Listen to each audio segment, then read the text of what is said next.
Listo, Adri, cuando quieras. Bueno, ya estamos entonces. Sí. Bueno, buenas tardes a todos quienes se han conectado con nosotros a participar en este ciclo de conferencias de expertos 2020 que venimos desarrollando desde la Asociación de Medicina General de la provincia de Buenos Aires. Hoy el tema que nos convoca tiene que ver con la agroecología y la salud, y para eso contamos con invitados muy importantes, así que esperemos que sea del agrado de ustedes. Antes de dar paso a mis compañeros de la comisión de la asociación, quiero recordarles que nuestra asociación, como siempre, se sostiene con el apoyo de sus asociados y de las personas que colaboran con nosotros. Sepan ustedes, lo saben, que también tienen la posibilidad de hacerlo en estas conferencias. Cuando ingresan a la página, tienen la posibilidad de también hacer una colaboración para que esto se siga desarrollando. Lo hacemos con mucho esfuerzo desde la asociación, y los disertantes que nos van acompañando también así lo hacen. Así que simplemente invitarlos a que lo puedan hacer en alguna ocasión. Les agradecemos a todos nuevamente la presencia y le voy a dar paso a mis compañeros de la Comisión de Salud Socioambiental, el doctor Pablo Reyes y la doctora Silvina Fábregas. Adelante, compañeros. Gracias, Adrián. Bueno, buenas tardes a todos y a todas. Esto es un gusto enorme, el día de la fecha, poder presentar este pretencioso encuentro con dos personas muy importantes en materia, en sus campos, y para nosotros, desde la Comisión de Salud Socioambiental, el encuentro entre agroecología y salud fue parte de la política institucional que venimos realizando y desarrollando desde la asociación desde hace ya una buena cantidad de años, en relación a responder a las demandas que las comunidades a las cuales nosotros acompañamos en los distintos lugares de la provincia. Cada vez hay mayor problematización sobre el modelo agroindustrial que sistemáticamente utiliza agroquímicos que son también agrotóxicos, y que esta demanda de las comunidades, nosotros desde el área de la salud tenemos que acompañar, y desde la asociación tratamos de hacerlo de distintas maneras. En este caso, el planteamiento del día de la fecha es una alianza estratégica, y para eso tenemos estos invitados de lujo, como es el doctor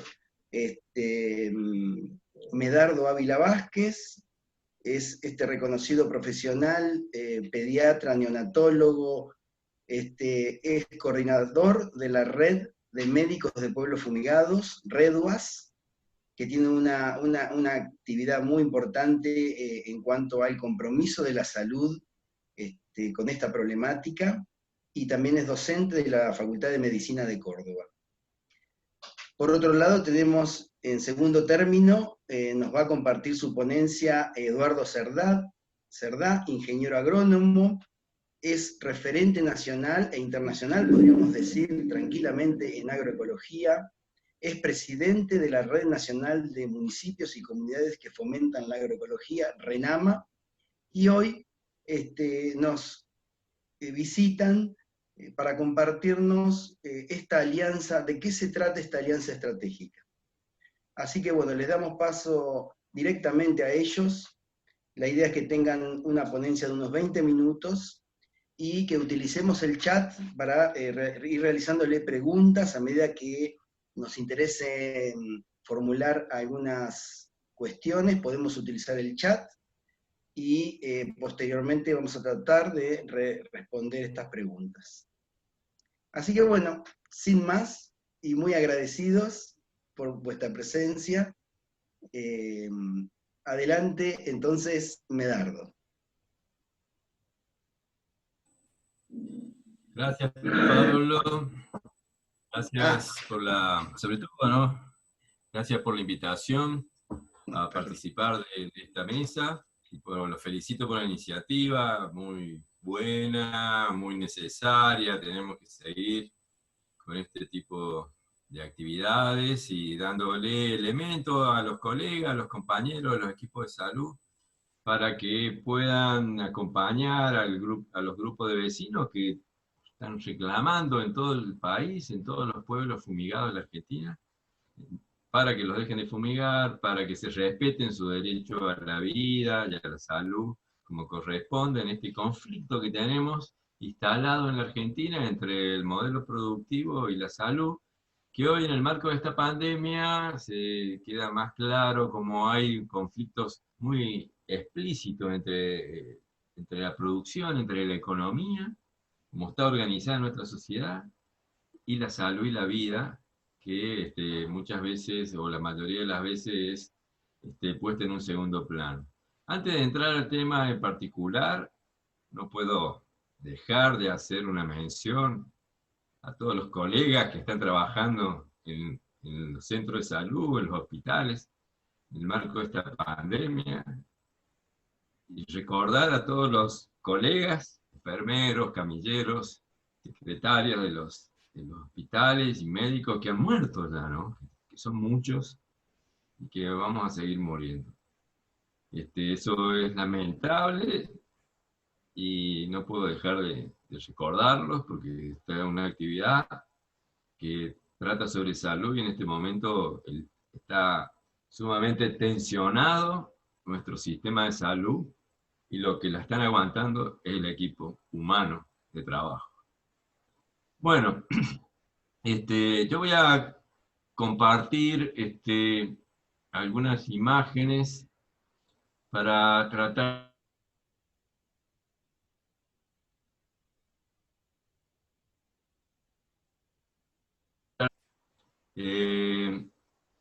esta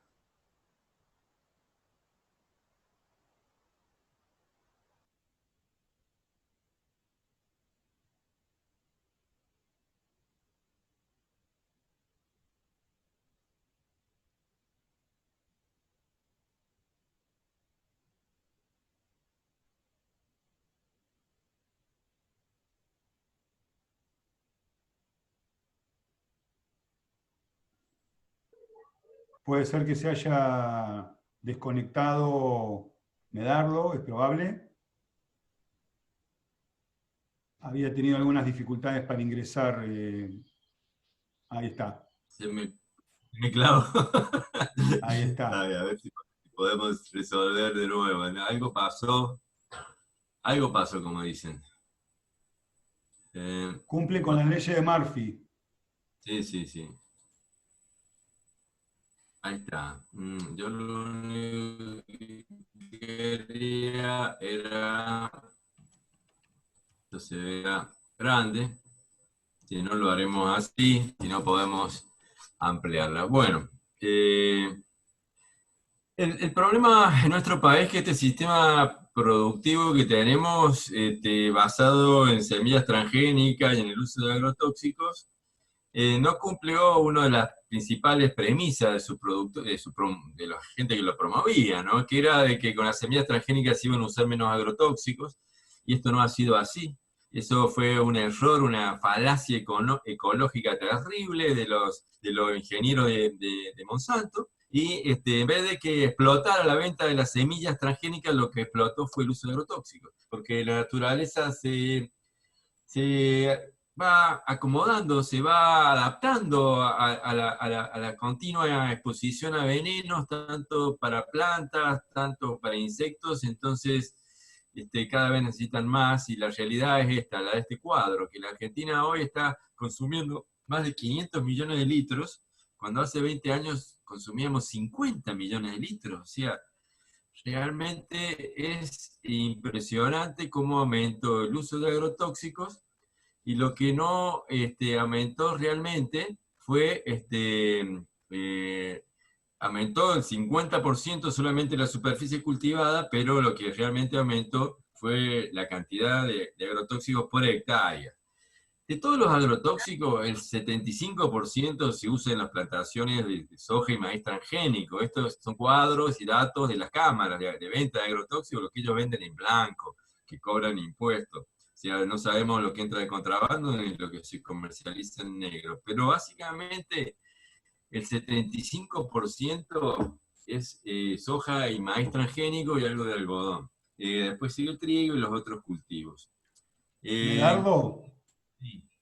me permito sugerirte o pedirte que pongas en pantalla completa. Sí, pero no me responde, ese es el problema. Bueno, ahí es. Ahí Perdón, ya perdón. estaba, ahora sí lo hice. Bueno, Bien. este problema de agrotóxicos se expande por todos estos departamentos, que son los departamentos donde se siembra soja, y son 24 millones de personas donde viven 12 millones de personas. Entonces, estas personas entran de pronto en exposición ambiental con los agrotóxicos, ¿no? Y es tan intenso el uso que no hay buenas prácticas, no hay forma de que las aplicaciones queden dentro del campo. Toda la información científica, agronómica, dice que como máximo el 15% de los agrotóxicos que se aplican queda en el lote, que la mayor parte queda dispuesta por todo el ambiente. ¿Cómo será que nosotros hicimos un estudio con los médicos en Córdoba de estos lugares que están marcados, que son en Malvinas Argentina, en Barrio Ituzaingó, en Brickman, en Marco Juárez, en Oetinger, en San Marcos Sur, donde medimos el agua de lluvia de entre octubre y marzo del año 2013. Los médicos y las enfermeras de los hospitales tomábamos, cuando empezaba a llover, recogíamos con un frasquito de urocultivo y ahí encontramos de que llovía glifosato. Llovía glifosato, pero a una tasa que era mucho más alta de la que había publicado Estados Unidos. Hicimos este trabajo porque había aparecido, publicado un trabajo de este sentido en los Estados Unidos, que tenía como máximo 2,5 microgramos de glifosato por litro de lluvia, de agua de lluvia. Y nosotros en Barrio Ituzaingó encontramos 69 microgramos de litros de glifosato por litro de lluvia, en el estudio que hicimos con Damián Marino en la Universidad de La Plata. ¿Esto qué nos muestra? Que es tan intensa la fumigación que el glifosato y los agrotóxicos están en el aire.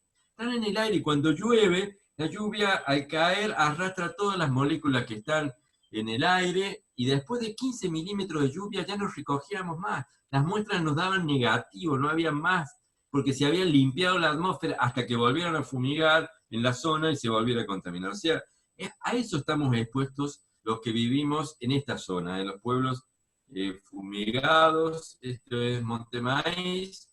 La realidad de los pueblos fumigados es muy similar, ¿no? Ustedes la conocen. Es una cuadrícula en medio de lotes donde intensamente se fumiga, ¿no? El 80% de la actividad agropecuaria, agrícola hoy, es la fumigación. Nosotros Montemaíz fue el pueblo que más estudiamos, es rico, siempre volvemos a Montemaíz porque pudimos hacer un estudio con mucha profundidad, porque el intendente es pediatra, es un compañero que está también enfermo de cáncer, al igual que el director del hospital que murió de cáncer, y al igual que el cura que murió de leucemia, o sea que la situación del pueblo, uno de los pueblos más prósperos, más ricos de Córdoba, es terrible, ¿no? En el sentido de cómo cambió el perfil de enfermedades, y claramente el cáncer, los problemas reproductivos son los que prevalecen, y esto nos llevó a hacer 2 publicaciones ya, que son estas que están acá, y estamos haciendo otra publicación sobre asma. ¿Cuál es la realidad? La exposición de las personas a los agrotóxicos depende de un par de cuestiones esenciales. Uno es la tasa de uso, la cantidad de agrotóxicos que se usa en la zona.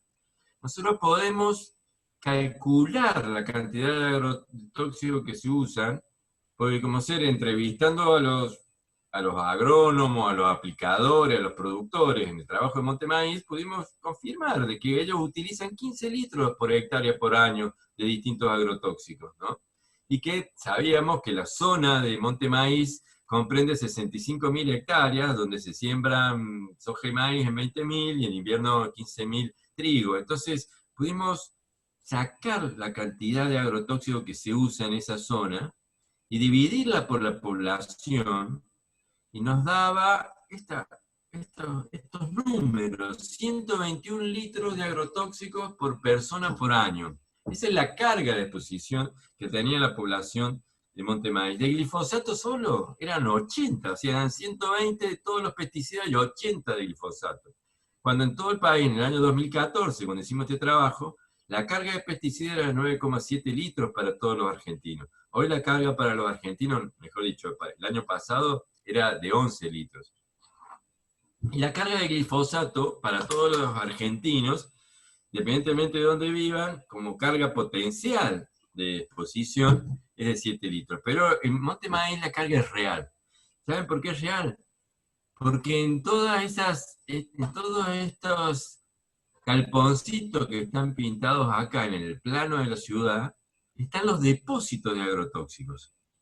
Porque no solamente nosotros entramos en contacto con los agrotóxicos porque nos fumiguen alrededor del pueblo y que la deriva de la aplicación nos caiga a los vecinos que viven ahí. Ese era el modelo que nosotros estudiamos en barrio Ituzaingó de Córdoba.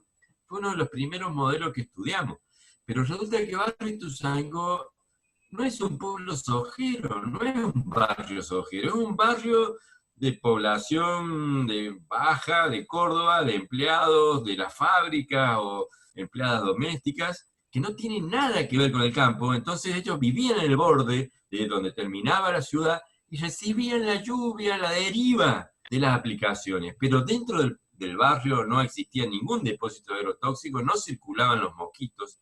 En cambio, en Monte Maíz, fíjense, nosotros encontramos 24 depósitos de agrotóxicos.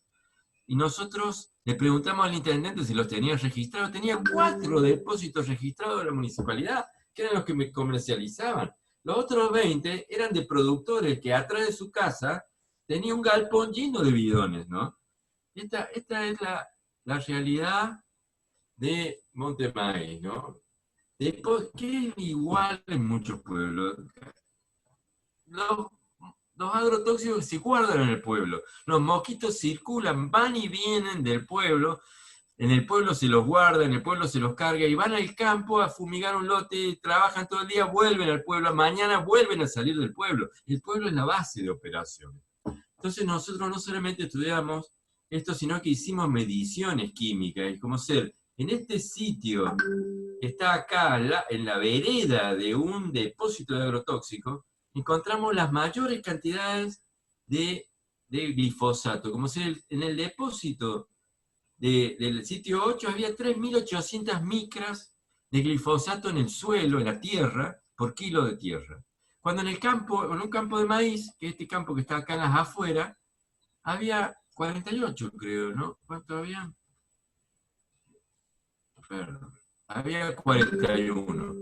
A ese campo van a fumigar cada 15 días, depende del momento. Pero en el pueblo van y vienen todo el tiempo, y los agrotóxicos están adentro del pueblo. Entonces, ¿nosotros qué encontramos? Que hay más agrotóxicos en el pueblo que en los campos, porque los agrotóxicos que se usan en toda la zona están adentro del pueblo. Y después, cuando nosotros hicimos el estudio de las enfermedades, que acá están todas las personas que nos dieron información, encontramos como ser que en la zona donde había más depósitos de agrotóxicos había más enfermos. También habíamos visto que en los suelos de esa zona había más agrotóxicos. Las malformaciones congénitas estaban disparadas, eran hasta del 4%, cuando normalmente tenían que ser del 2%. O sea, 2 nacimientos cada 100, por los problemas de la naturaleza, de nuestro sistema reproductivo. En todos los mamíferos tenemos un Down, un problema cardiovascular, un problema neurológico. Pero nosotros tenemos 4 y hay muchos lugares donde la tasa es mucho más alta. Hay lugares que tenemos tasa de 6%, varía con los años. Los abortos espontáneos, otro drama, ¿no? Los médicos de los pueblos saben que se empieza a controlar los embarazos y entre 1/3 o la mitad de los embarazos que están controlando no llegan al final, no llegan a nacer, se pierden. Y cuando nosotros medimos esto, normalmente la tasa de abortos espontáneos es 3% en 3 años. En mujeres de edad reproductiva, nosotros encontramos en Montemaíz el 10%, 3 veces más. En Barrio Ituzaingó ya lo habíamos medido y era el 23%. O sea, los problemas de malformaciones son muy frecuentes, los problemas de cáncer son los que más significan el impacto, los reflejan con más claridad. En Montemaíz, como en María Juana, que hizo un estudio en la Universidad de Rosario, más o menos 2 meses después de que nosotros hicimos Montemaíz, las incidencias son similares, ¿no? Y las prevalencias son de 2.000 cada 100.000 casos, o sea, 20 cada 1.000 personas. Hay 20 enfermos de cáncer cada 1.000 personas, cuando normalmente hay 8 enfermos de cáncer cada 1.000 personas. Si nosotros fuéramos 1.000 los que estamos acá en este Zoom, 8 de nosotros normalmente tendríamos cáncer. Esa es la prevalencia, la carga de cáncer normal, pero en los pueblos fumigados es de 20 por 1.000, ¿no? Y otro dato muy importante, es muy claro, acá se ve, es muy claro de que hay más enfermos de cáncer donde hay depósitos, comparado con las zonas que no había depósitos, nos daba un doble de riesgo, un OR de 2,15. Y otro dato muy importante, nosotros teníamos información de 5.000 personas, de las cuales 1.100 eran de familias vinculadas directamente a la producción agrícola. Los 5.000 tenían una tasa muy elevada de enfermedades reproductivas, endocrinas, cáncer. Pero el grupo de las 1.100 personas, las familias de los trabajadores rurales, de los aplicadores, de los agrónomos, de los productores, tenían 3 veces más cáncer que el resto de los vecinos del pueblo. O sea, acá lo pudimos medir algo que sabemos, que los agrónomos, que los productores, todos los más enfermos, acá está determinado científicamente que ese riesgo es 3 veces mayor al que está en contacto directo con los agrotóxicos. La mortalidad es una forma, esto es interesante porque uno dice, bueno, yo estoy en un pueblito, tendría que hacer todo ese estudio, ir casa por casa, sacar las cargas de exposición, no me dejan hacerlo, no tengo tiempo, tengo el consultorio lleno, ¿cómo hago? ¿Qué puedo hacer para demostrar? ¿Cómo hago para mostrar que los agrotóxicos están impactando en mi comunidad donde yo trabajo? Una de las mejores formas de hacerlo es trabajar mortalidad. Mortalidad es un dato que no se puede esconder, aunque los gobiernos y los municipios lo esconden, pero se puede rescatar. Fíjense, mortalidad, me voy a tomar 5 minutos porque esto es algo que se puede replicar, nosotros estamos dispuestos a ayudarlos, a hacerlo, a cualquier grupo que quiera hacerlo de vecinos o de médicos con vecinos en cualquier pueblo. La carga de los muertos por cáncer en la Argentina hace 50 años son solamente el 20% de la gente que muere, ¿no? De 1.000 personas que mueren, solamente 200 lo hacen por cáncer. Casi 280 o 300 mueren por problemas cardiovasculares. Fíjense, estos son datos de 2003 a 2010 en la ciudad de Córdoba, en la ciudad de Carlos Paz, el Ministerio de Salud. Casi nunca supera el 20%, siempre está abajo del 20% de los casos de cáncer en los muertos. Y en estos pueblos, como en los otros pueblos, va aumentando la cantidad de casos de cáncer que mueren. Fíjense, hicimos este estudio de Canals, que es un pueblito muy cercano a Montemaíz, donde el intendente es Ojero, y es el que fumiga, y es el que tiene el depósito de agrotóxico más grande dentro del pueblo, y el intendente anterior a la actual también tiene depósito de agrotóxico, máquina de fumigar, y no quería saber nada con que hiciéramos un estudio sobre el impacto de los agrotóxicos. Entonces, hicimos un estudio de los muertos. Medimos los muertos entre abril de 2017 y 2018. Esto lo hicieron los vecinos, nosotros los ayudamos. Ellos fueron al Facebook de la empresa fúnebre, donde estaba toda la lista de los muertos, 110 fallecidos, con nombre y apellido. Entonces hicimos la lista y fuimos a preguntarle, che, ¿quién lo conoce a fulano? ¿Quién lo conoce a sultano? ¿De qué se murió? El 56% se murió de cáncer. El 56% se murió de cáncer. Esta es la distribución normal de los muertos. Esto es cáncer, pero acá en rojo está el cáncer como primera causa de muerte, que normalmente en los pueblos, en Monte Maíz era del 44%, en Canales del 56%, y cada vez que lo medimos va aumentando. Va aumentando, la gente se muere de cáncer y eso es inevitable. ¿Qué pasó? Después que hicimos este estudio y lo publicamos, y lo hicimos, se lo dimos al intendente, negaron que esto era realidad, pero en 6 meses ellos mismos sacaron una ordenanza prohibiendo circular con mosquitos, tratando de sacar los depósitos. O sea, necesitamos muchas veces en muchos pueblos poner las cosas sobre la mesa para que se tomen medidas. Bueno, la información científica, porque yo le estaba dando datos epidemiológicos, o sea, lo que sabemos de que en los pueblos hay más exposición y hay más casos de estos problemas, malformación y cáncer principalmente. Bueno, pero sabemos cómo son los mecanismos básicamente son porque el glifosato rompe cadenas de ADN. Eso se puede ver en las ratas expuestas al glifosato, como hay micronúcleos en las células, o como en el ensayo Cometa el ADN que está roto migra y en vez de estar entero en un ensayo electroforético, está roto y migra y se ve una corrida de cadenas de ADN que están disgregadas. Esto significa que estas células, si no se reparan o no se eliminan, estas células pueden tener información genética alterada y generar una célula mutante que va a ser la base del cáncer. Y un grupo de células nuevas, diferentes, que salen de nuestro propio interior, que empiezan a reproducirse y nos invaden y nos matan. Esto es el cáncer. Así es como el glifosato produce el cáncer. Pero si estas células que están así, no es un linfocito de linfoma, ni de la mama, sino que es un espermatozoide o un óvulo, lo que podemos tener es una malformación cuando esta persona se reproduzca. Y este problema no solamente lo tienen las ratas, nosotros, el grupo de CONICET de Río Cuarto hizo este ensayo de genotoxicidad en humanos, y prácticamente todas las personas de Marco Juárez, como de Zaira, como de muchos pueblos, tienen el ensayo Cometa alterado, sin estar enfermo. Tienen el impacto de estar respirando el glifosato en sus células. No se enferman, solo se enferma aquel que no puede corregir ese daño, ¿no?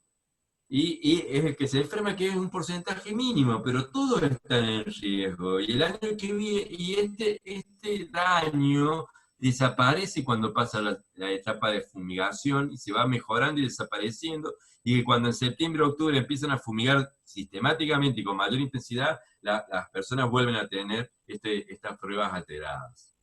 Entonces, para que tengamos en cuenta, por un lado la exposición depende de la tasa, de la cantidad de agrotóxicos que se usan en la zona, y por otro lado las condiciones de contacto, eso que estén los depósitos, que se fumigue alrededor sin retiro, que circulen los mosquitos de aquí para allá, eso crea todo un ambiente totalmente cargado de pesticidas, y entonces el riesgo de que desarrollen enfermedades es muy grande. O sea, no solamente tenemos que alejar las fumigaciones, sino que también tenemos que poner restricciones muy estrictas al manejo de los agrotóxicos. No pueden ser que estén dentro de los pueblos y que los pueblos sean el centro de las operaciones.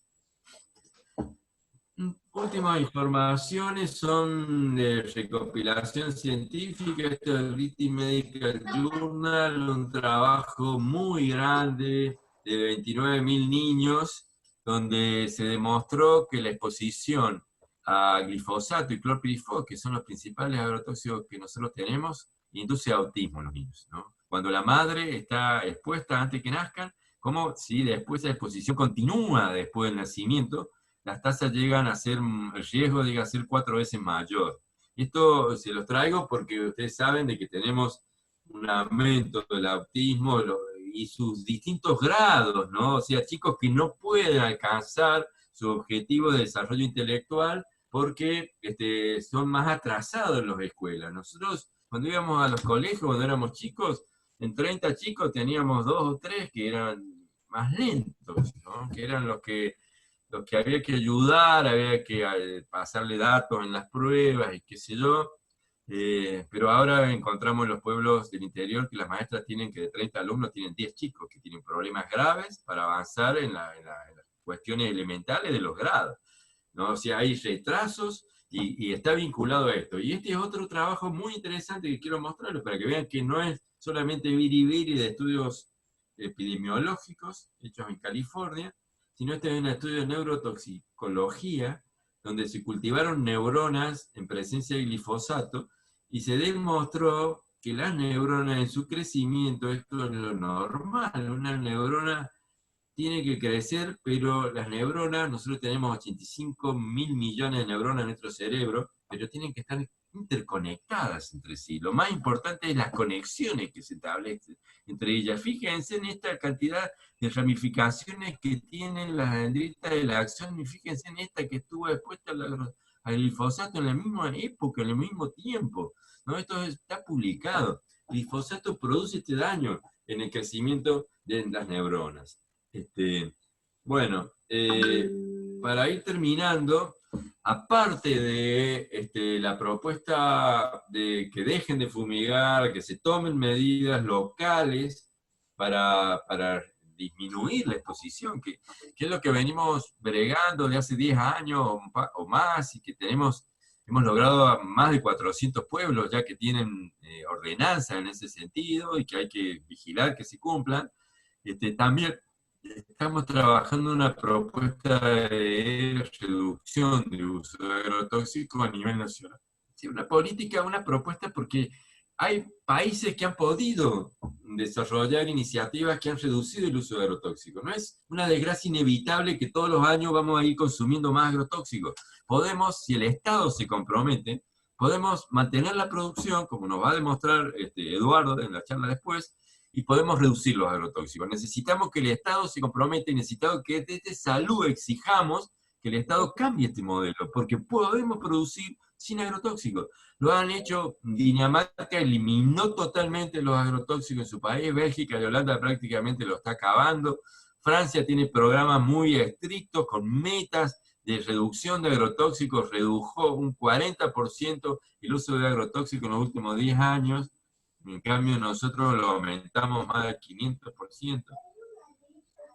Si esto es posible, si el Estado saca un programa que tenga estímulos impositivos, que baje la retención del que uso menos agrotóxicos, que le dé herramientas técnicas para que puedan producir sin agrotóxicos, que las universidades, tomando la experiencia del RENAMA, puedan avanzar en ese sentido.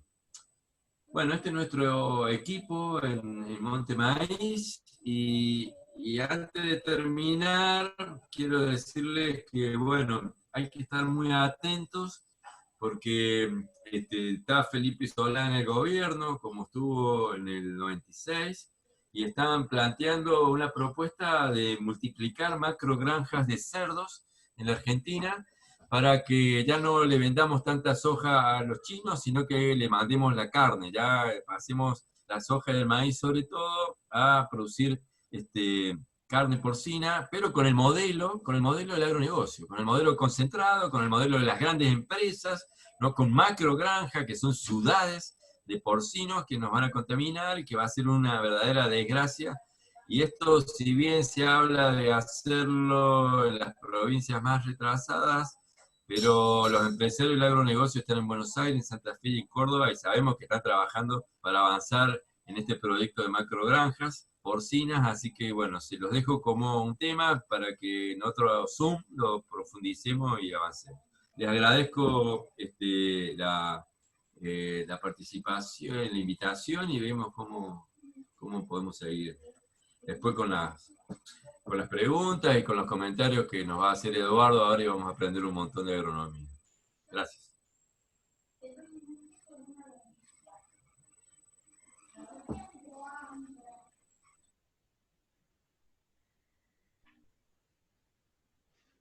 Bueno, le voy a dar paso yo entonces a Eduardo.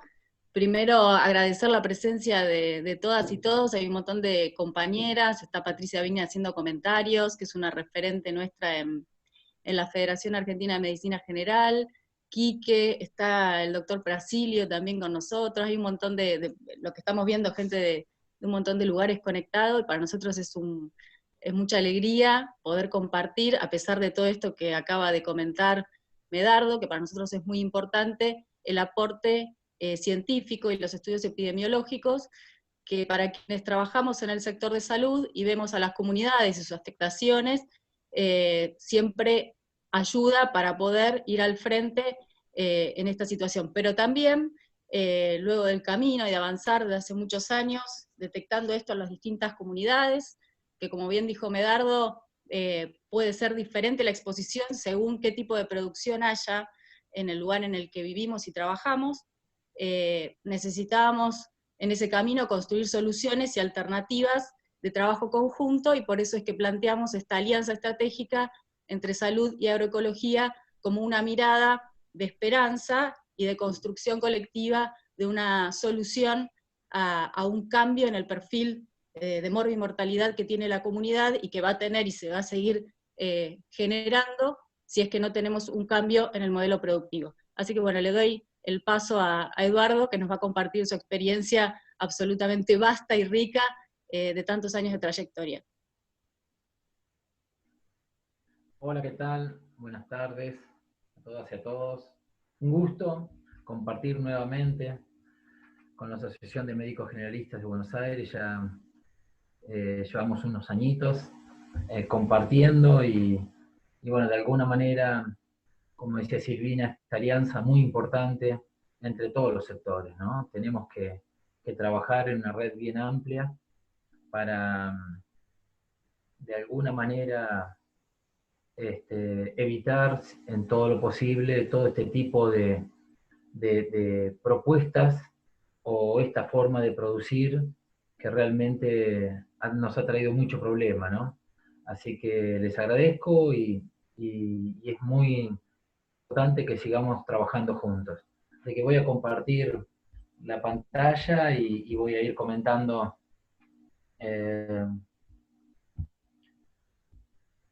lo que les puedo contar de mi parte. Nosotros hace muchos años que venimos trabajando en agroecología como una propuesta superadora a este modelo. Y vamos a ver si podemos compartir pantalla completa. Nosotros lo que hemos visto a través desde los años 90 que venimos trabajando, hemos visto que la agroecología, a ver, ahí, bien. Podemos tener rendimientos parecidos a los que propone este modelo, que suelen llamarlo exitoso, y la verdad que tiene poco de exitoso, porque tiene muchos problemas, ha dejado muchos productores en el camino, endeudados y han tenido que salir, y ha generado un monocultivo en todo sentido, un monocultivo del suelo, un monocultivo de ideas, un monocultivo que no ha tenido en cuenta que la agricultura es la cultura del agro, que hay muchas formas de hacer agricultura, y cuando uno se pregunta en las universidades, en los colegios agropecuarios, se enseñará todos estos tipos de agricultura que hay, uno se encuentra que en todas las facultades de agronomía del país, solo en 3 se enseña agroecología, o al menos tienen una cátedra como La Plata, la Facultad de Agronomía de La Plata, que tiene una cátedra hace 20 años dentro de la currícula como materia obligatoria. Y uno dice, ¿por qué? Si hay muchas formas de entender la forma de relacionarse con el campo, de producir, de habitar. Y esto tiene que ver con una presión que lleva muchos años, más de 50, de una homogenización de la forma de pensar y de formarnos en agricultura, ¿no? Y esto ha venido desde afuera, ha generado instituciones con estas miradas, y no ha permitido otras miradas, ¿no? Así que esto es como para reflexionar, y poco a poco, si las facultades no cambian, que están cambiando, pero son muy lentas, hoy están apareciendo montones de diplomados, montones de alternativas para que los productores que quieren hacer agroecología se puedan formar, para que técnicos se puedan especializar y acompañar, y esa es un poco también la tarea que ha hecho la Red Nacional de Municipios y Comunidades que fomentan la agroecología, es acompañar a esos productores para que hagan primero experiencias agroecológicas y después sea su forma de producir.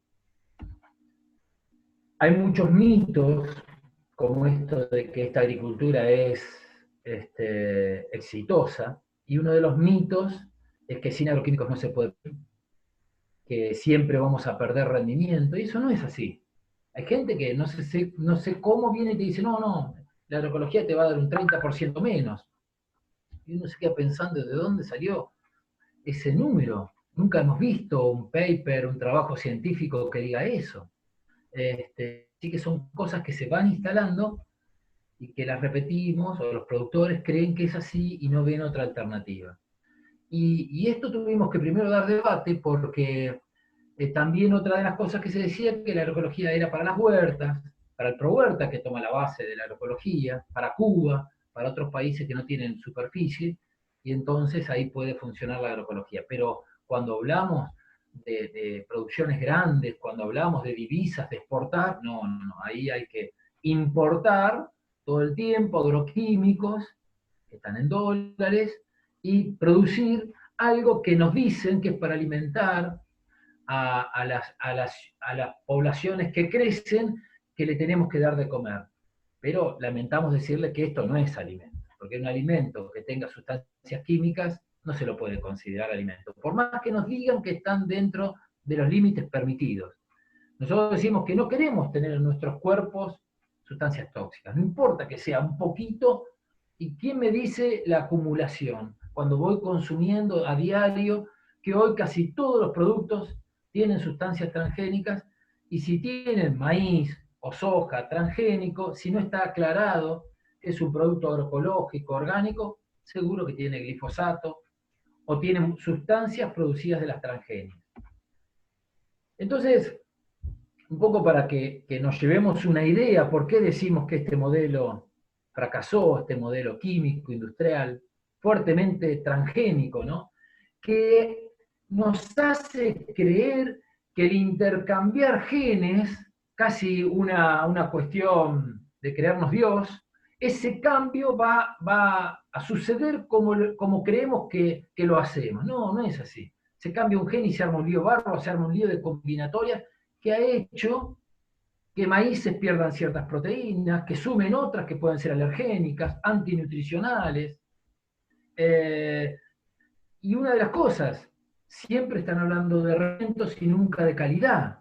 Y esto nos llamaba la atención cuando en el primer libro de agroecología que sacó la Facultad de Agronomía de La Plata, y en ese momento yo trabajaba en la dirección de producción del partido de Tres Arroyos, y luego fui el director del plan estratégico, y ahí en el plan estratégico decíamos, año 99-2000, que la agroecología podía ser la salida, la alternativa. Y me pongo contento porque ayer una concejal de Tres Arroyos, después de 20 años, se aprobó el programa de agroecología para Tres Arroyos. 20 años. En ese momento no lo pudimos hacer. Y nos tuvimos que ir, y antes de ayer en Necochea también.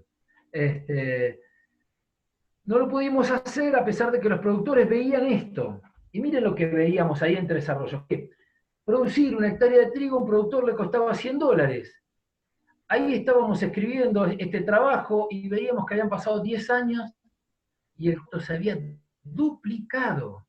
Y entonces está escrito ahí en el 2000, decíamos, ¿y qué pasará en el tiempo? Lo discutíamos con CREA, APRESID no existía en ese momento, lo discutíamos con la sociedad rural, y le decíamos, de seguir así con esta tecnología, en el 2015 vamos a estar en $300.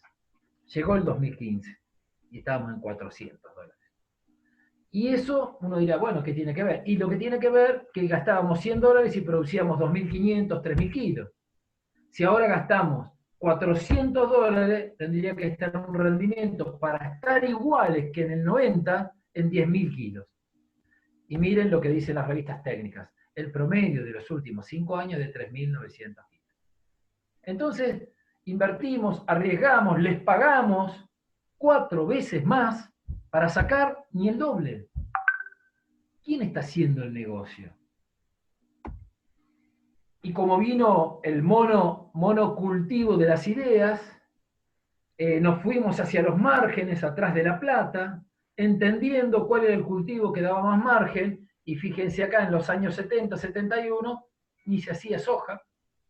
Ahora en los años 96 ya teníamos un 24% de soja, un 15% de maíz, y nos vamos al 2001 y ya la soja ocupa el 40% y el maíz 15%, y vamos al 2017, 2018, y miren, 45% de soja, 25% de maíz, y si el 70% de nuestra superficie está con soja y maíz, esto es igual que estar haciendo minería. Y este concepto no está muy arraigado en el campo de que estamos haciendo minería. Y la estamos haciendo con productos biocidas.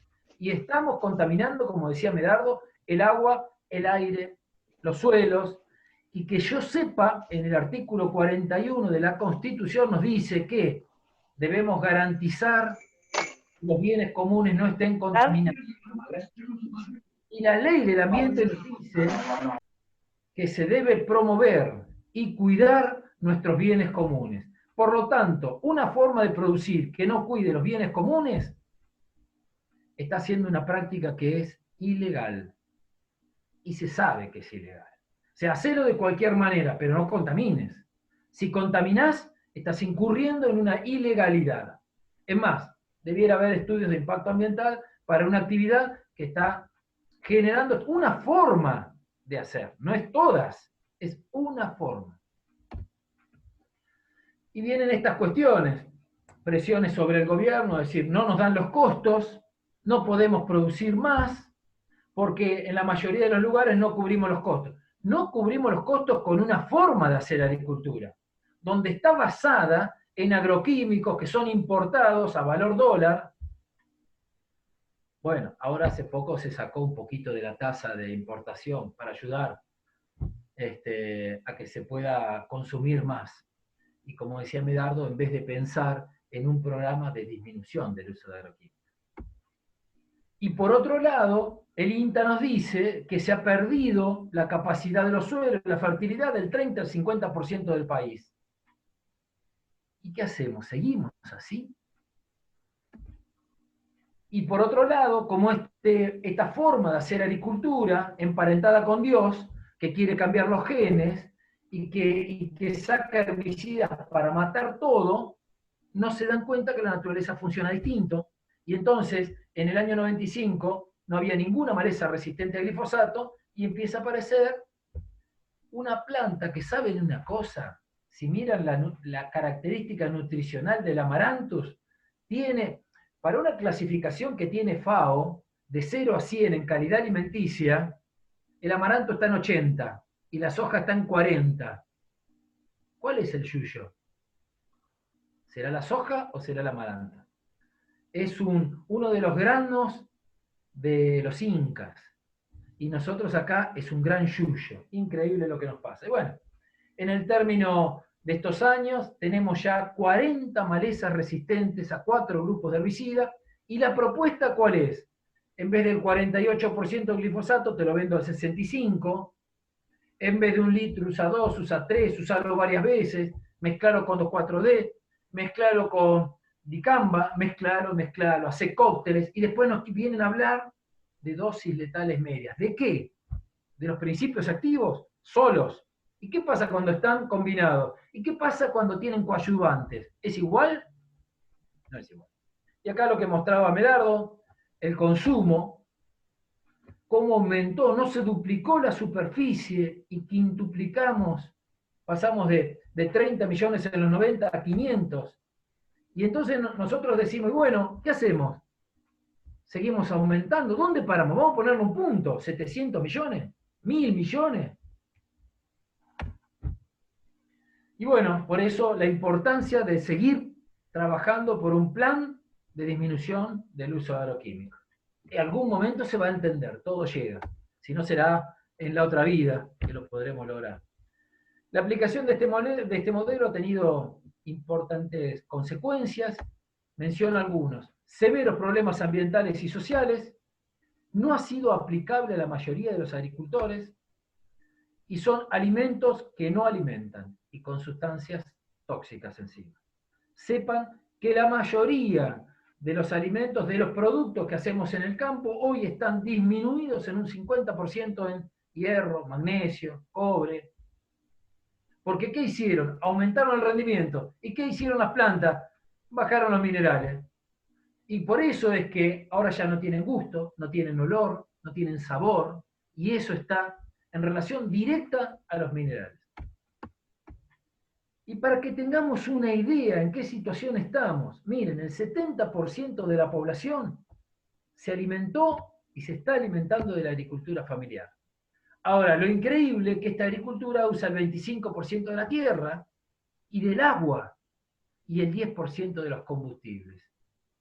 Y la agricultura exitosa usa el 30% de la población, hoy por hoy el alimento que produce esta agricultura industrial y química alcanza o cubre el 30% de la alimentación. Entonces, vemos que, pero por otro lado, utiliza el 75 al 80% de la superficie de la tierra, el 80% del agua y el 90% de los combustibles. Fíjense el desbalance que hay. La Organización Mundial de la Salud dice que el 70% de las causas de muerte son enfermedades no transmisibles, causas cardiovasculares, infarto, diabetes, cánceres del sistema digestivo, hígado, estómago, colon, recto, enfermedades renales, pandemia global de la obesidad, ¿no? Todas relacionadas con el sistema alimentario, agroindustrial, con el ambiente. El otro 28% son enfermedades infecciosas, la mayoría de origen zoonótico. De los 30 patógenos de la última década, 75% son de origen animal, como la gripe aviar, la porcina, el ébola, el Zika. Este modelo químico, agroindustrial y transgénico, influye también en el cambio climático, en la contaminación química, en la erosión de suelos, como mostraba, contaminación de agua, disminución de la biodiversidad, el sistema alimentario y la relación con la pandemia. Algo que tendríamos que pensar es tratar de dejar de producir animales hacinados, animales disminuidos inmunológicamente, animales que están más cerca de morirse que de estar vivos, y eso es nuestra comida. Eso se puede considerar comida, alimentos totalmente desvitalizados, que tienen que darle antibióticos. El 80% de los antibióticos que se consumen en el mundo son para la producción animal, y que no los usan como antibióticos tanto, sino como engordadores, porque generan la posibilidad de que crezca más rápido. Una locura. Todas están muy uniforme también, la genética, con sistemas inmunológicos totalmente debilitados, son fábricas de epidemias, ¿no? Y de pandemias. Ya tenemos una nueva cepa de gripe porcina, la G4EA-H1N1, que está infectando humanos, pero todavía no está generando enfermedades. O sea, pensar que esto se va a terminar pronto. Desde el 2011 al 2018 se encontraron 179 nuevos virus de gripe porcina. Vamos a tener que generar muchas vacunas, ¿eh? O la otra es generar alimentos más sanos, para poder levantar nuestro sistema inmunológico y así poder tener una vida normal. Miren lo que está pasando en la agroecología, que ya voy a hablar, habla de la cultura de la biodiversidad. ¿Y qué nos proponen? La cultura del monocultivo. Fíjense lo que está pasando a nivel mundial. 4 empresas producen y comercializan el 75% de los agroquímicos y de las semillas. Un grupo, Bayer Monsanto. Otro grupo, Syngenta, que se unió a Chemchina. Corteva, que es la fusión de DuPont y Dow. Y el cuarto, BASF. Esas 4 tienen toda el 75% de las semillas y de los agroquímicos. Toda la genética avícola está en manos de 3 empresas en el mundo. ¿Saben la historia de acá de Argentina? Que en los años 70 el INTA desarrolló unas gallinas que no tenían coccidiosis, y vino una empresa norteamericana y le dijo: nosotros vendemos coccidiostático, usted está atentando sobre nuestro negocio. Y sí, yo trabajo para una institución del Estado.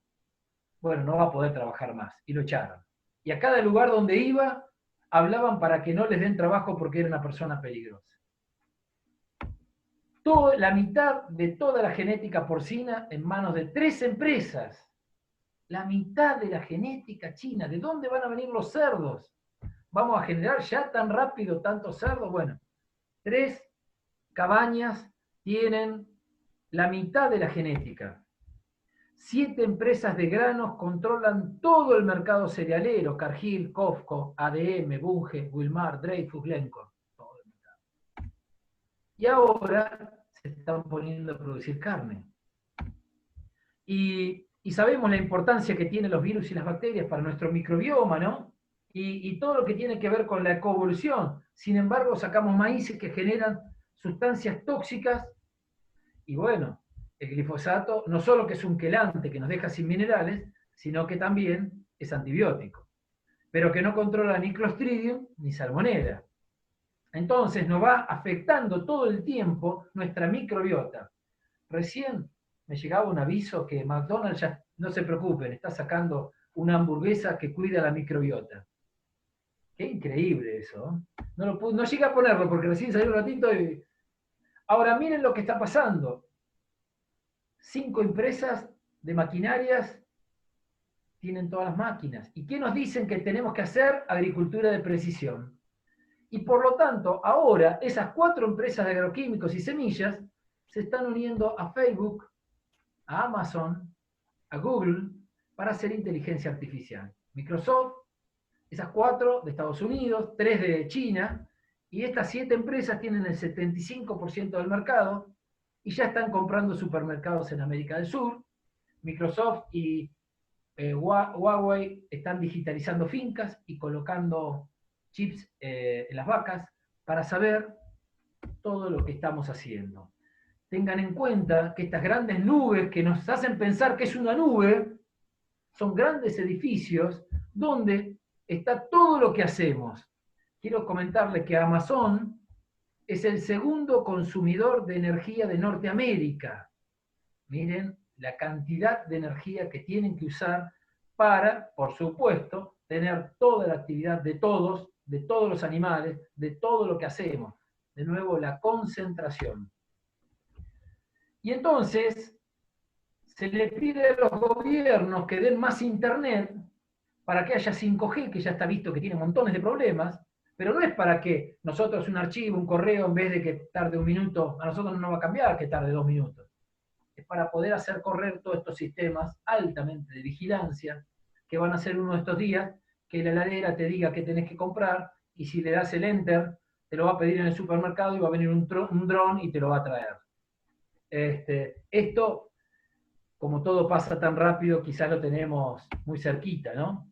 Entonces, estamos viendo la concentración de la vigilancia, van sabiendo cuánto vamos a producir, ya esa Big Data tiene que ver con los pronósticos de tiempo, qué está pasando con nuestras producciones, nuestras elecciones, ya lo han visto, lo que ha pasado también con las elecciones, con el manejo y con la persuasión de la gente, con lo que tiene o lo que quiere o con lo que le gusta, cómo lo van cambiando para cumplir con determinados objetivos.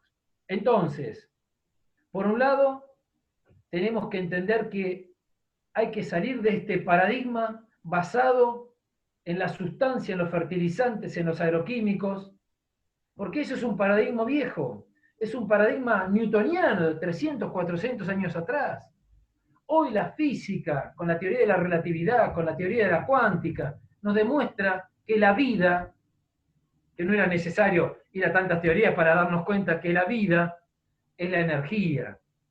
Por eso me alegra cuando me dicen que en la Facultad de Medicina ya no es prioritario ir a la morgue el primer día para estudiar los cadáveres, porque ahí no está la vida. La vida tiene que ver con otras cosas, tiene que ver con los ambientes, con los alimentos, que los separamos y decimos tanto de proteína y no los consumimos, y eso tiene que ver con la vitalidad del suelo donde fue producido, de la planta en comunidad con otras plantas, en comunidad con los animales. Entonces requerimos un nuevo paradigma para abordar las ciencias agropecuarias y los ecosistemas alimentarios. Y ahora quiero mostrarles un caso, el que yo asesoro desde el año 90, que fue elegido por FAO, por Naciones Unidas, como una de las 52 experiencias exitosas en agroecología, un campo de 650 hectáreas, donde se dejó de usar agroquímicos. Este productor nunca tuvo que sacar un crédito, persiste a pesar de que no quedó ningún productor en la zona y pudo cumplir con uno de sus grandes objetivos, que era tener tranquilidad. Acá podemos ver una foto del trigo, producción en 5.000, 4.000, según el año, muy parecido a los vecinos, pero con un costo muy inferior, de $150 contra 300, 400 los vecinos. Por lo tanto, una mayor renta. Para nosotros la agroecología es biodiversidad, es diversidad, por lo tanto los cultivos asociados, trigo, cebada, centenos, con cultivos que aportan fertilidad, que cuidan a los suelos, y entendemos el suelo como un organismo vivo, ¿no? Entonces las estrategias que usamos son asociar cultivos para que no crezcan las malezas y no haya que usar herbicidas, sucesión de cultivos, muchas veces sembrando varios cultivos en una sola siembra, achicando costos. Hay que completar las cadenas tróficas para integrar animales, cultivos, generar un mayor reciclado, como hoy se está diciendo, que es la economía circular, ¿no?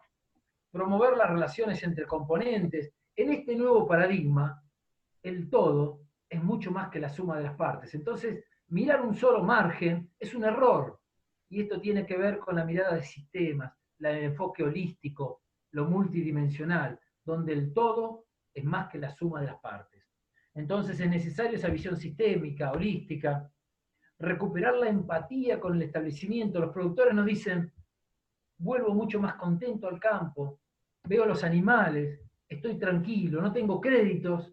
Hoy estoy acá porque estoy en agroecología, si no, estaría en el banco 2 veces por semana pidiendo créditos. ¿Esa es la agricultura del éxito? Bien. Entonces vemos cómo las lluvias, miren ahí en la aurora, y los rendimientos muy parecidos entre el amarillo, que es el vecino, y lo verde, que es la aurora.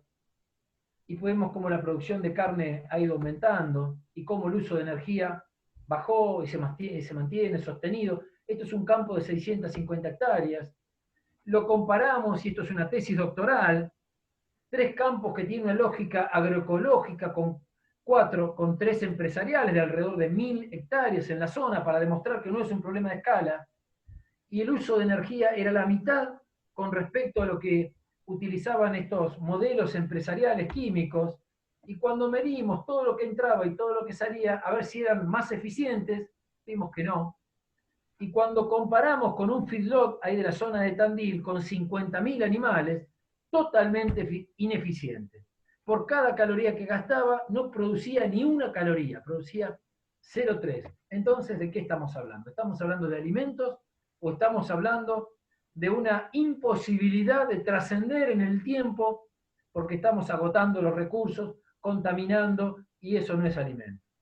Esto lo llevamos a la investigación con el INTA, llevamos cerca de 9 años, y lo mismo, los costos la mitad, el ingreso para el productor el doble. Acá, grupos que fuimos haciendo, trabajando con profesionales, ahí nos está acompañando algunos de los profesionales, como la familia Fanelli, que está ahí cerca de Lincoln, en el Triunfo, y estos son algunos casos de productores más chicos de ese grupo de Lincoln, hoy con más de 20.000 hectáreas, más de 50 productores, y vemos un productor de 39 hectáreas que produce 521 kilos de carne por hectárea, otra productora, Olga, que también les está yendo muy bien, ¿no? Otro productor de leche en Guaminí, Mauricio, y un productor empresarial de 5.000 hectáreas, una empresa que se llama Arriba Sociedad Anónima, y donde, ¿qué dice el dueño de este campo? La agroecología es lo que más me rinde económicamente, porque al bajar o eliminar los costos agroquímicos se incrementa la ganancia, porque logramos un rendimiento similar al de otros campos que gastan mucho más. Y fíjense que se usaban 9.000 litros de glifosato, y fuimos bajando, bajando, bajando. Voy terminando, y miren esto, qué interesante. En el año 2014, para producir un año tenía que gastar $300.000. Y en el 2019 con agroecología gastó 100.000. ¿Y cuánto le ingresó a ese campo? Y en el 2014 $402.000 y ahora 364.000. ¿Ahora le entra menos plata? Sí, le entra un poco menos de plata, pero gasta mucho menos. Y cuando vamos a cuánto por cada dólar le quedó, en el 2014 por cada dólar le devolvió 0,25 y en el 2019 agroecológicamente le devolvió 2,30. Puso $1 y en un año le devolvió $2,30. Y tuvo que gastar $100.000 en vez de $300.000. ¿Qué decía esta empresa? Nos pasábamos comprando productos, nos pasábamos haciendo gestiones, gestionando bancos. Y ese es el modelo, desde el punto de vista productivo, económico, ni hablar de todos los otros problemas que tenemos, ¿no? Bueno, RENAMA, que fue una construcción en red, donde la Asociación de Médicos Generalistas, también estamos en un convenio de trabajo, fue avanzando. Hoy tenemos 30 municipios, 29 en Argentina, 1 en Uruguay. En estos días sumamos el grupo que tenemos en España, que empezamos a trabajar el año pasado. Tenemos 29 grupos de productores, más de 70 técnicas y técnicos, más de 180 productoras y productores, más de 15 instituciones y superando las 90.000 hectáreas agroecológicas, o sea que hay otra posibilidad, se puede producir de otra manera. Y estamos en 7 provincias, Buenos Aires, Santa Fe, Entre Ríos, Misiones, Formosa. Tenemos que ver cómo este crecimiento, hace poco la provincia de Buenos Aires sacó el programa de alimentos bonaerense, con un programa de agroecología. La provincia de Formosa incluyó y sacó una resolución para que todos los niveles educativos tengan agroecología en todos los años. Ayer estuvimos trabajando con los directores de todas las escuelas de la provincia de Formosa. Y bueno, se creó la Dirección Nacional de Agroecología también, ¿no?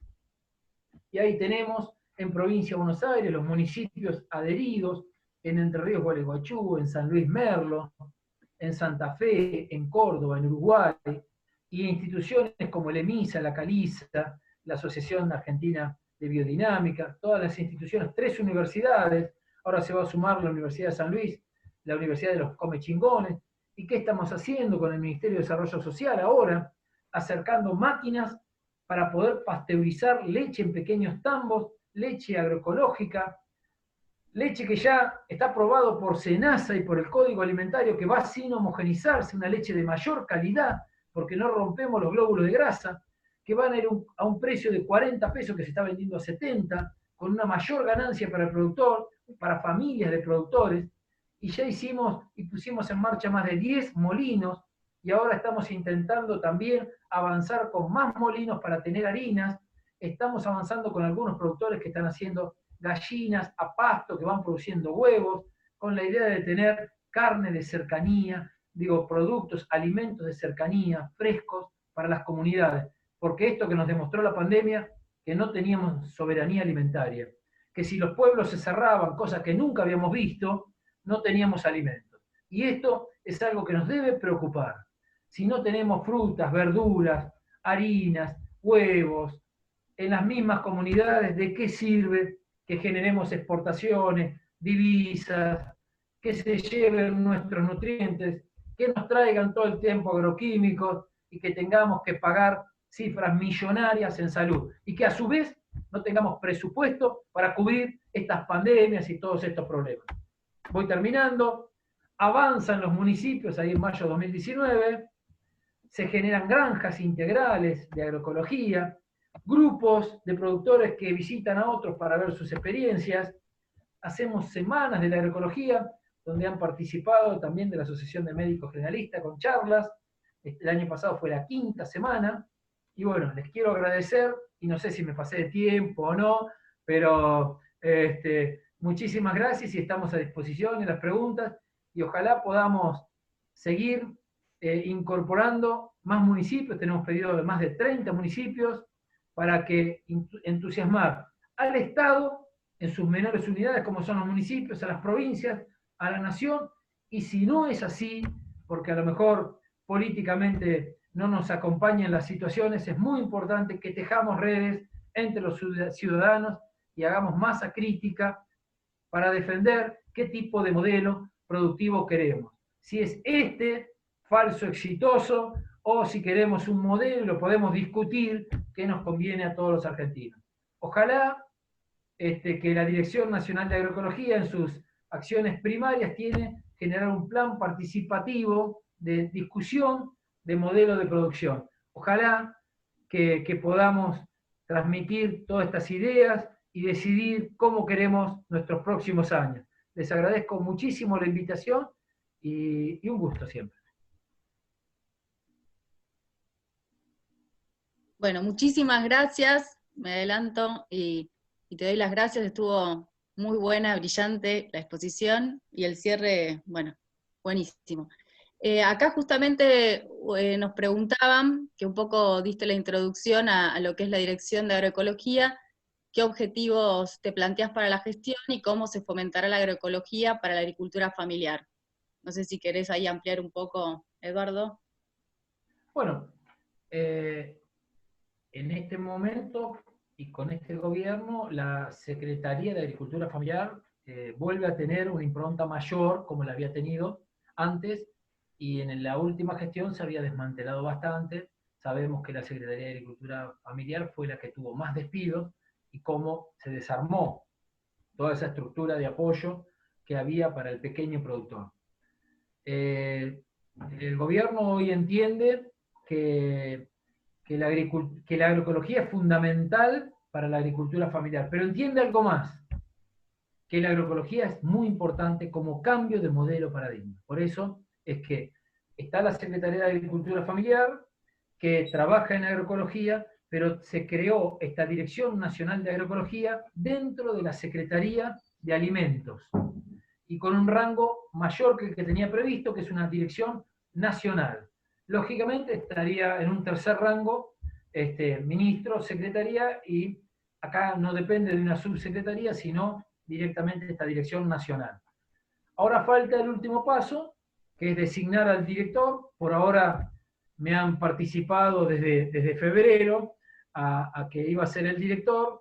Hemos armado lo que son las acciones primarias. Una es hacer un plan participativo de discusiones, de intercambio, para todo federal, para ver en cada zona cómo podemos incorporar un enfoque agroecológico, como lo venimos haciendo, y también generar un registro nacional para la agroecología, que es distinto al registro nacional de agricultura familiar, que involucre a todos los que están formando, asesorando, produciendo, para que se visibilice lo importante que es hoy en el país la agroecología.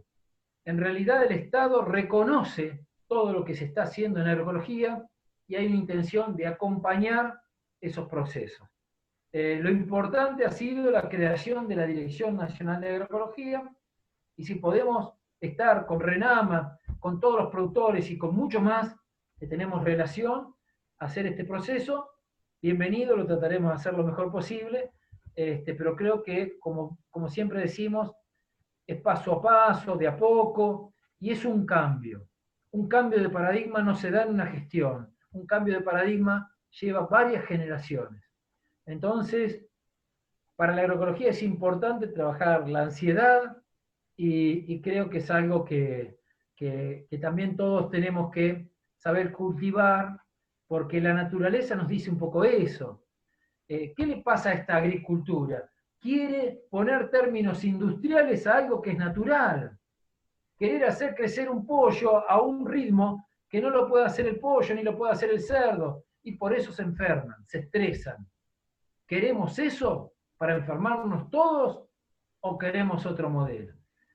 Va a ser difícil, hay mucha convivencia, hay muchos proyectos que prometen mucho trabajo, muchos capitales, y siempre son muy interesantes las propuestas porque son bastante superficiales y no engloban toda la problemática ambiental, no tienen esos costos ambientales, y bueno, va a haber que hacer escuela, va a haber que charlar, y va a haber que también persuadir, aunque no tengamos la 5G, persuadir desde el lado de la agroecología, que lo que vemos es que los que entramos en agroecología nos sentimos muy contentos de avanzar en eso. Ojalá podamos ser siempre más. Así que un gustazo. Buenísimo. ¿Quién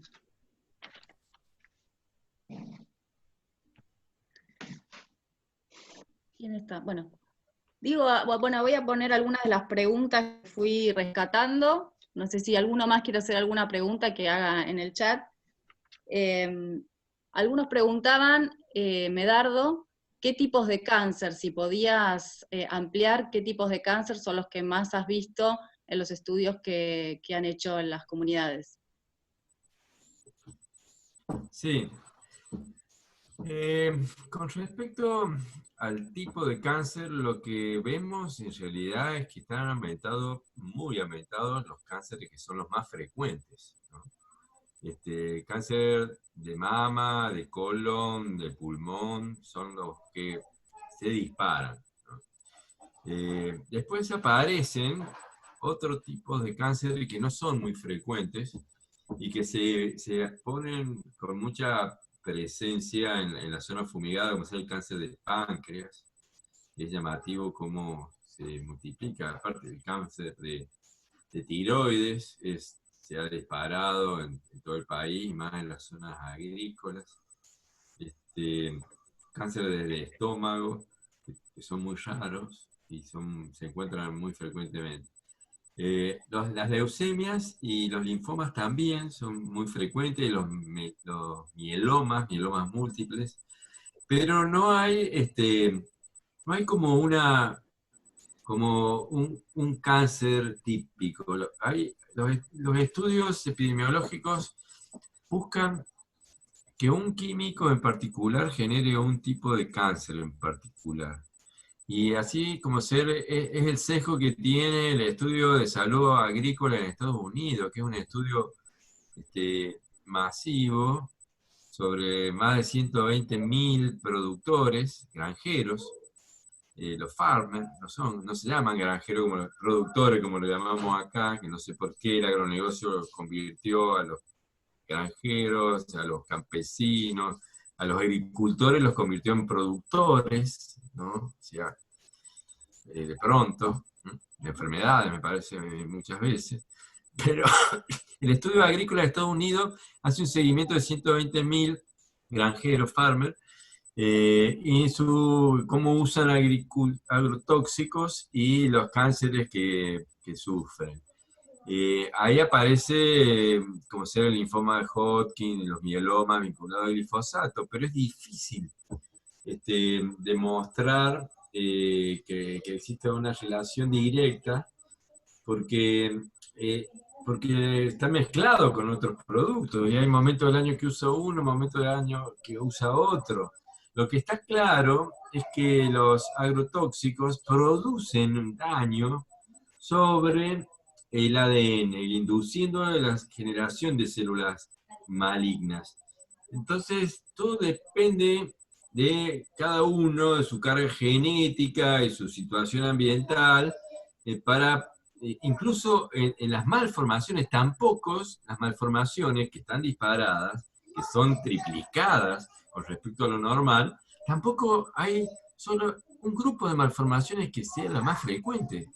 Las más frecuentes se disparan, como ser, normalmente el 10% de las malformaciones son síndrome de Down y otras trisomías. Y nosotros vemos mucho más síndrome de Down y mucho más trisomía en los pueblos fumigados, ¿no?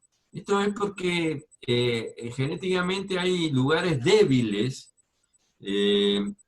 como que inducen distintas malformaciones, o genes que tienen tendencia a mutar y generar enfermedades.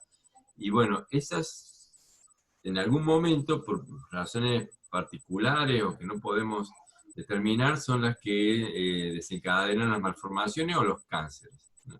Realmente no hay un tipo de cáncer. Si hubiera sido un tipo de cáncer, capaz que hubiera sido más fácil la discusión para nosotros.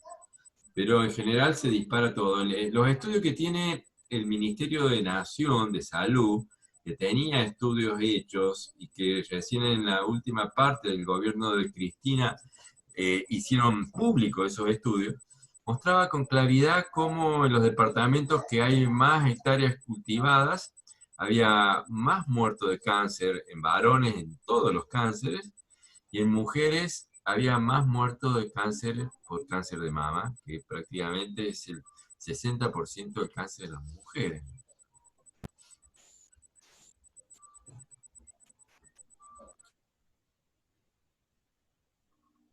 Bueno, está contestada, más que contestada, porque en realidad es una de las preguntas que siempre nos hacemos, y cuando vemos los juicios que existen en Estados Unidos y en varios lugares, siempre lo asocian con el linfoma, que tiene que ver con que hay más evidencia científica. Pero bueno, bien lo explicaste vos acá. Pablo, ¿querés seguir con alguna pregunta? Bueno, me parece que van a quedar preguntas en el tintero, en honor al tiempo y a ir cerrando un poco esto. Algunas preguntas fueron contestadas en el chat por otros participantes. Me parece que como comentario, después de haber escuchado estas ponencias, tenemos por un lado la evidencia abrumadora respecto a esta trayectoria que ha hecho la Argentina desde la incorporación del uso sistemático, que vino con la semilla modificada, y el daño a la salud. Me parece que esto es algo que ya no tiene mucho para agregar.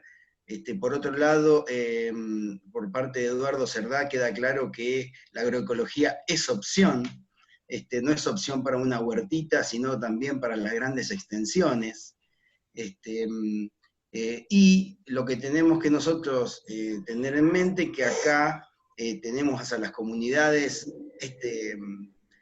esta conferencia contó con más de 100 personas, solamente en el Zoom hasta 100, más no pudieron entrar, pero evidentemente acá hay comunidades que están haciendo comentarios y están pidiendo de alguna manera que sean escuchadas estas sensaciones, ¿no? estos temores, y aparece la investigación como una de las posibilidades de acceso comunitario, es decir, no se necesita ser un gran científico para iniciar un proceso de investigación comunitaria.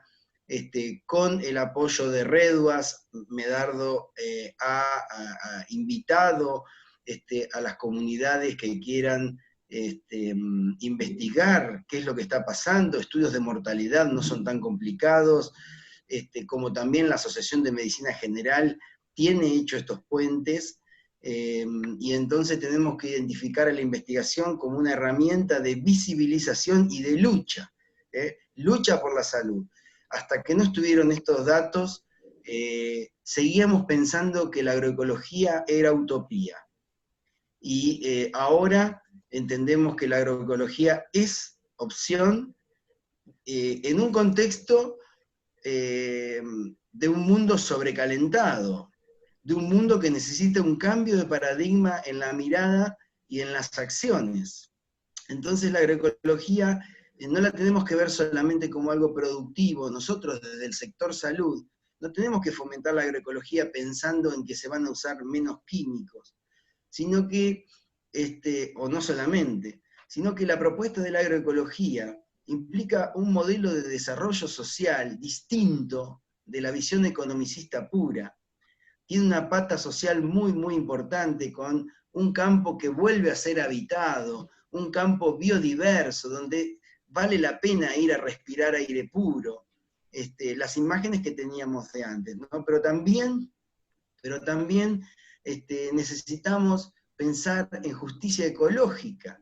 Vemos lo que está pasando con los incendios en el litoral, allá por Santa Fe, y en el Amazonas, y en tantos lados de hectáreas y hectáreas deforestadas, animales muertos, y capacidad de captación de carbono, ¿no? Los gases de efecto invernadero. Entonces, digamos, la agroecología es más que simplemente comer alimentos sin residuos de pesticida o comer alimentos cargados en micronutrientes. Es una propuesta para transitar a un nuevo modelo de vivir, para que este mundo aguante, y que las generaciones futuras tengan mundo. Así que bueno, quería de alguna manera destacar la investigación, instar a las comunidades a iniciar este camino, que es un camino que visibiliza y hace que las instituciones no puedan mirar para el costado cuando la cosa viene de una comunidad que es ciudadana, que es participante y que activa en el cuidado de su propia salud. Así que bueno, eso quería destacar, la investigación como un motor de cambio y tender los puentes con las instituciones, REDUAS y AMGBA, que están acompañando a las comunidades en lo que pueden. Así que bueno, si les parece bien, ahora haríamos una ronda de cierre, algunas palabras de Medardo, algunas palabras de Eduardo, y daríamos por terminado esta videoconferencia. Gracias, Pablo. Viendo los chats, hay algunos colegas, compañeros de los equipos de salud se sienten en una situación complicada, ¿no? Obviamente, en los pueblos fumigados, el poder económico, el poder político, la cultura gira alrededor de las actividades agrícolas y con esta realidad, pero hay mucha gente que se siente afectada por esta situación, en situaciones gravísimas de vida, de enfermedad, de pérdida de gente, de seres queridos. Entonces, es nuestro deber como miembros de los equipos de salud, tenemos las herramientas, no hace falta que pongamos en riesgo nuestros empleos.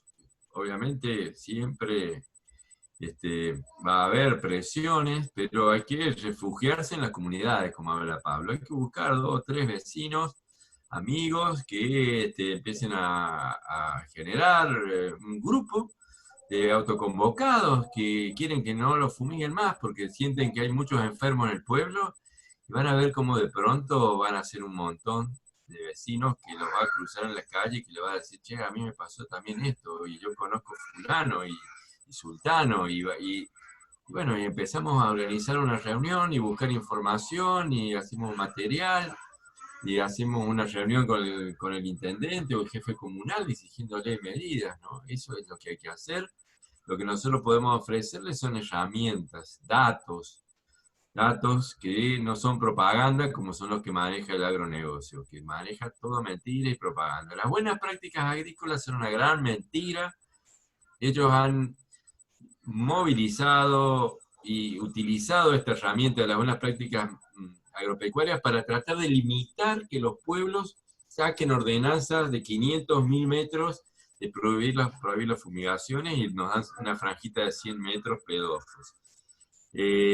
Tenemos que exigirle que tomen medidas más amplias. Está demostrado de que cuando se deja de fumigar, disminuye la demanda de atención médica de esas poblaciones. Hay un estudio hecho por el Ministerio de Salud en Santa Fe, que fue obligado por el juez, que dictó un amparo, otorgó un amparo y prohibió fumigar en San Jorge, en la ciudad de San Jorge, pero como no estaba seguro de que dejar de fumigar iba a ser realmente efectivo, exigió que en 3 años el Ministerio de Salud de Santa Fe hiciera una evaluación. Cuando hicieron una evaluación había disminuido en un 70% la demanda de enfermedades respiratorias en los centros de salud de San Jorge. Con lo cual el juez mantuvo para siempre la prohibición de fumigación. Podemos sacar ordenanza de los pueblos, también podemos pedir un amparo legal, que en Provincia de Buenos Aires ya tenemos varios amparos que han tenido sentencia favorable del Tribunal Superior de Justicia. O sea que hay antecedentes, hay herramientas que tenemos que utilizar, solo hace falta que nos decidamos hacerlo Y nosotros, la Asociación de Médicos Generales, Eduardo Cerdá, la RENAMA, estamos dispuestos a acompañarlos. Así que, vamos compañeros.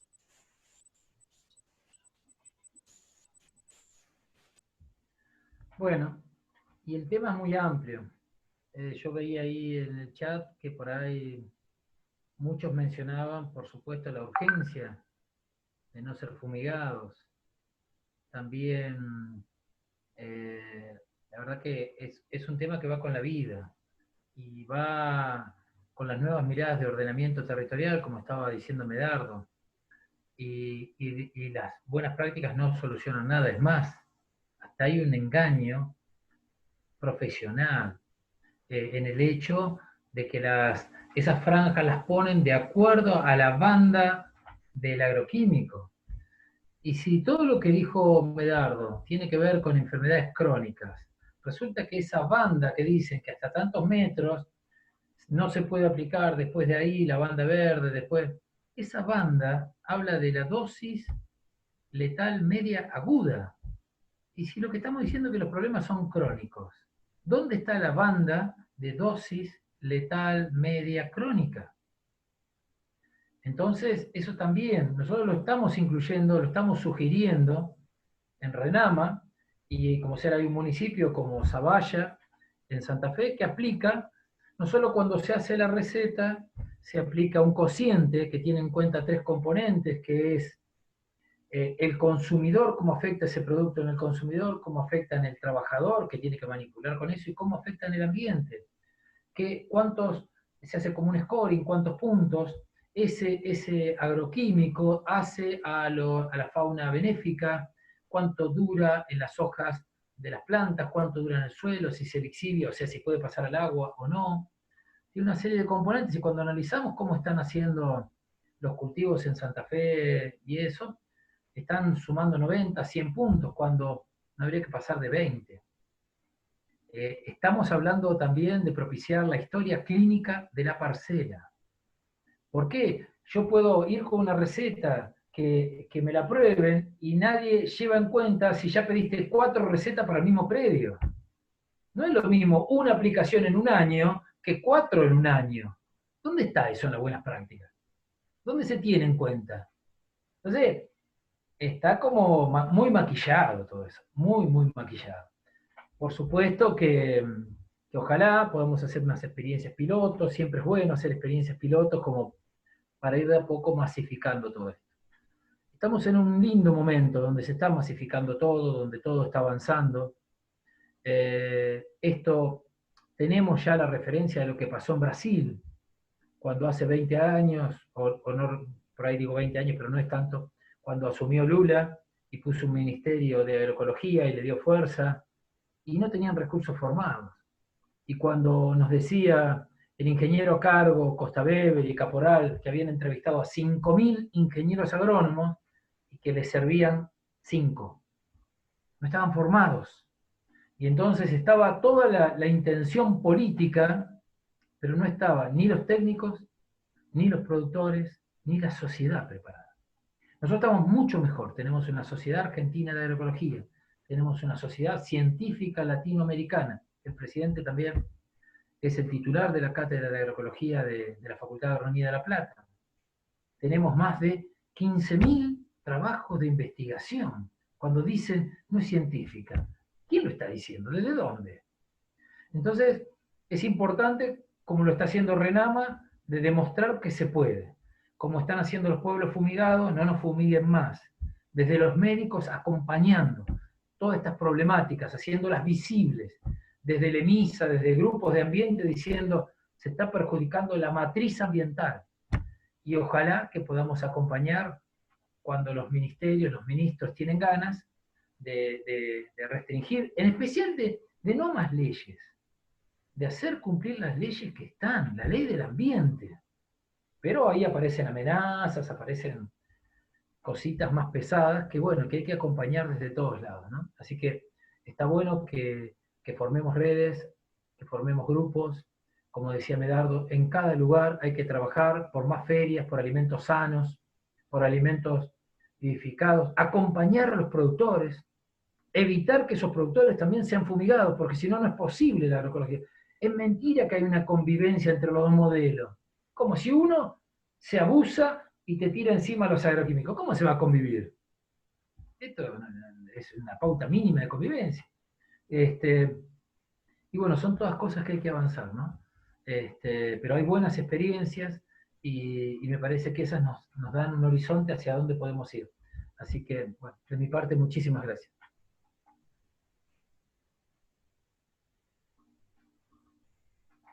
Bueno, si me permiten, ahí están. Bueno, la verdad es que agradecerles bueno, los invitados, por supuesto, porque creo que ha sido una charla fabulosa. Por lo menos lo que el chat ha expresado es esto, es el interés por el tema, la admiración por el conocimiento de ustedes y las ganas de participar en espacios que nos congreguen con esta temática. Así que creo que ha sido todo un éxito. Les agradecemos a todos la presencia y bueno, los esperamos en nuevos espacios como este. Recuerdo que estamos llevando adelante estos ciclos con distintas temáticas, probablemente se continúen a lo largo del año, así que los esperamos con otros temas que nos convoquen. Y bueno, nuevamente agradecerles a todos la participación en la Asociación de Medicina General. Y bueno, hasta el próximo encuentro. Muchas gracias.